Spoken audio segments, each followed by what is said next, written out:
Good morning, welcome back to Kono Garage. Today we'll be servicing my friend's BMW E92. This needs, well, just a general service, oil change and all the filters, everything in the garage ready to go. Following on from the last video, the service on the Astra. That all went well, got no oil leaks, it's running sweet, not lost any coolant, not overheating, so that's all good. That's the daily driver at the moment. As you'll notice, the Passat is gone. That's out on loan at the moment to a friend. 205, nothing's happened with that. It's just sat here. And you can see, it's starting to get, from where it's been sat, it's starting to get a bit dirty and everything. The door card's off because the door went open. I've been trying to get the lock to unlatch, but, well, it's the lock's jammed, the actual mechanism. Unfortunately, it's jammed inside. But yeah, I need to do something with this soon, so expect some more videos on this. But it's starting to get pretty filthy, unfortunately. I just haven't had time as well. It's been such a busy period at work lately. I haven't had any time to do anything with this car. I see the parcel shelves collapsed in there as well. Ideal. Right, so the main thing today is servicing this. I'll get this up in the air and we'll have a look underneath and start draining the oil. So as I suspected, there's another tray on this. Well, quite a well fastened under tray as well. Hopefully that little hatch over there will show the sump plug so I can drain the oil easy without and take this whole thing off. That'd be nice. So as you can see, I've taken the little cover off, and that is the drain plug there, that little tiny thing. It's quite surprised how small that is, but now it's turning nice and easy.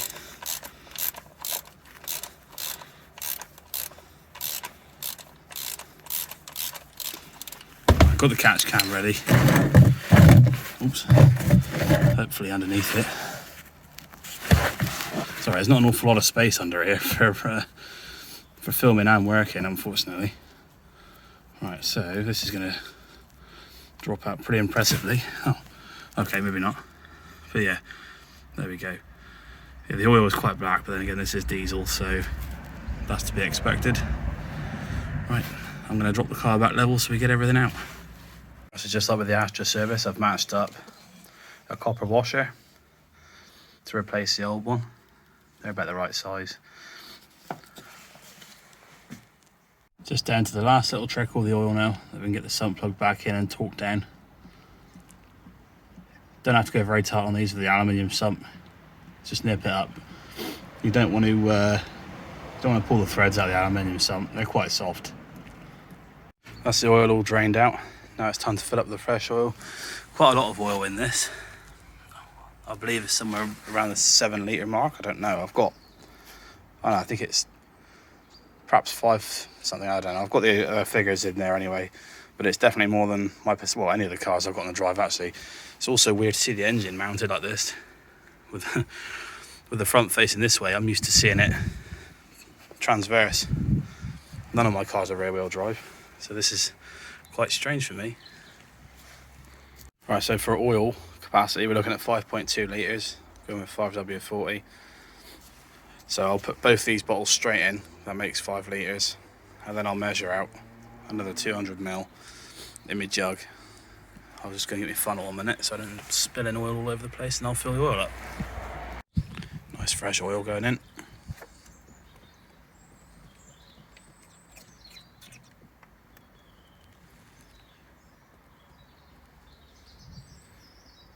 Always find this part really satisfying when you see the nice fresh gold coloured oil going in.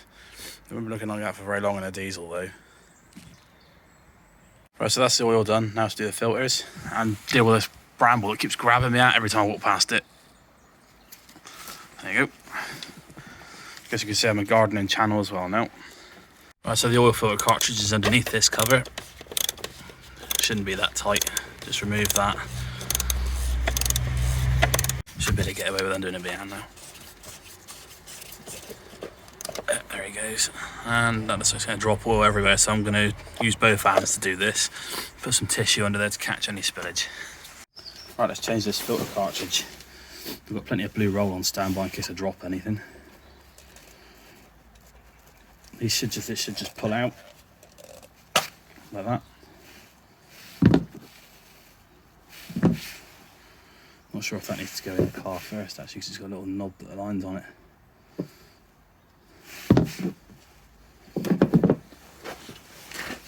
So in the bag, included with the filter, you get a new O-ring for the housing.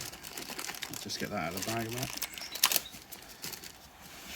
So to fit that, you literally just dig the old one out gently, don't damage the plastic housing. Definitely, if you don't wear gloves at all, I definitely recommend wearing gloves for this bit, because you will get, especially with this being diesel, you'll get black everywhere. But put your new seal on.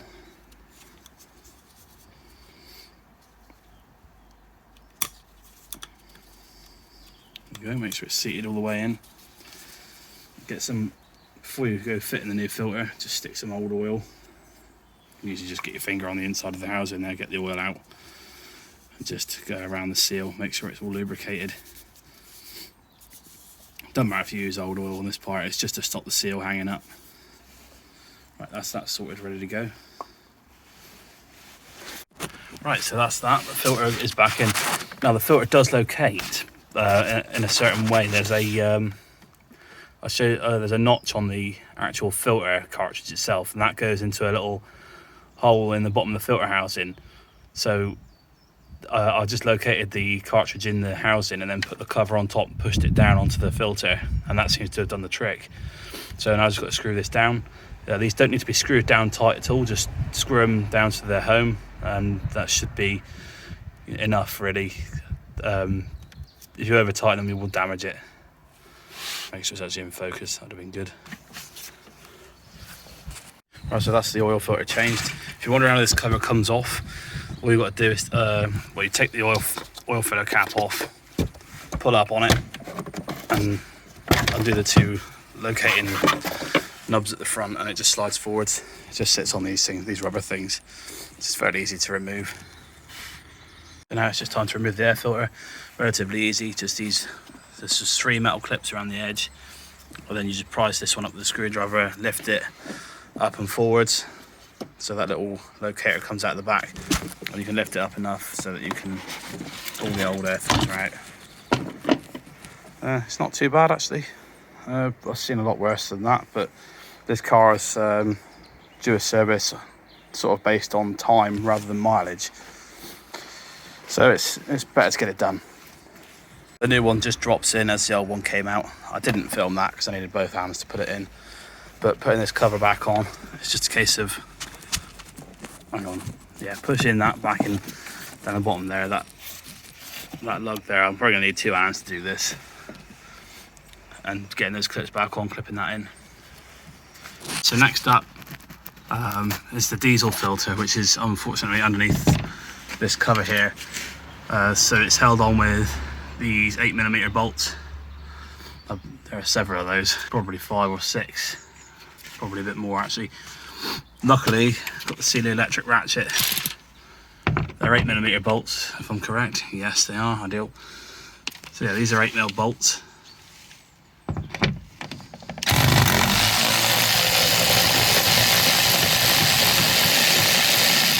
There you go. Now this is where this thing really comes in handy, because it doesn't have much torque, but it's more than enough for taking this sort of thing off. It's ideal for it. It takes a hell of a lot of time out of the job. With that tray taken off, that gives us access to everything we need. There's the fuel filter right there.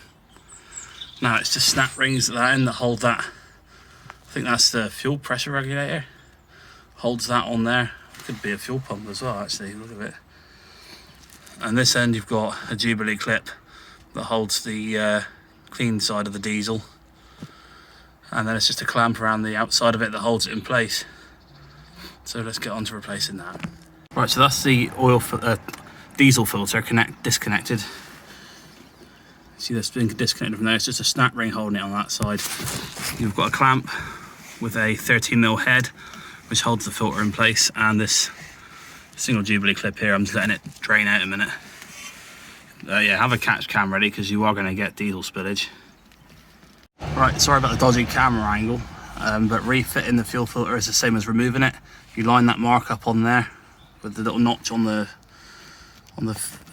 pressure regulator there, and you just push it in all the way till it stops, and then insert the snap ring into the slot there to hold it in place. And this one here, you literally just push that pipe on there, obviously after taking that cover off, and tighten the Jubilee clip. And then it's just a case of bolting it back up into its little slot on the bracket there. 30mm bolt head on that one. Right, so that's the under tray back on, all fitted, all the bolts tightened up. I did take the wheel off, actually, just to clarify that. I did take the wheel off because it just helps with access, since I'm doing this on the floor on my back. And of course there are stands to catch the car if it falls. So that's this job done. All filters replaced, oil replaced. Pretty happy with that now. So we'll start it up in a sec, make sure the oil pressure light goes off, just check things like that. Oil filter housing there don't leak, make sure the diesel filter doesn't leak.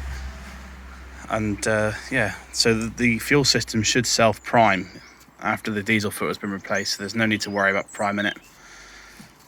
Yeah, pretty happy with how that's gone. There we go, we're all started up now, running lovely. It will wind over quite a lot and then cut out, and then you'll have to restart it again and it'll wind over for a while again. And that's just the fuel filter priming, it's just getting the air out of the system, that's all that is. So once everything's done, you'll have to reset the service interval. I'm just using my trusty OBD2 scanner. You're going to want to go to oil reset, or whatever your scanner says, they're not all the same. Press OK. So select the brand of vehicle you got, which is in this case BMW. Maintenance reset. Software reset. Automatic. Turn off ignition, wait 15 seconds.